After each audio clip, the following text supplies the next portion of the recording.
Hello বন্ধুরা, আজ তোমাদের সাথে একটা ভিডিও শেয়ার করতে চলেছি। তাও আবার দেখো, এত কার্লি ফ্রিজি ড্যামেজ হেয়ারের মধ্যে স্মুথনিং। তো দেখো এই চুলটা কতটা রাফ আর অনেক কিন্তু কার্লি, মানে অনেক ম্যাগি হেয়ার যেটাকে বলতে পারো। আর এই দিদিটা কিন্তু গত বছরে স্মুথনিং করিয়েছিল। তো স্মুথনিংয়ের পরে যেটা রিগ্রোথ আছে, তো রিগ্রোথ হয়ে গেছে। তো দেখো অনেকটা কিন্তু বড় হয়ে গেছে।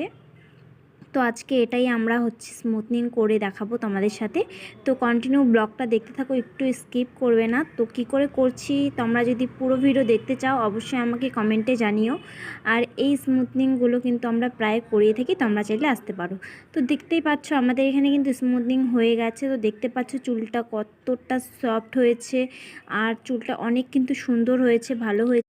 দেখেই বুঝতে পারছো, দেখো কতটা গ্লেজি, সফট, নরম, সিল্কি হয়ে গেছে। কিন্তু তোমরা যদি করতে চাও অবশ্যই আমাকে কমেন্টে জানিও, আমি তোমাদের কন্ট্যাক্ট নাম্বারটা দিয়ে দেবো, তোমরা চাইলে আসতে পারো। খুব কম প্রাইসের মধ্যে আমি করানোর চেষ্টা করি এই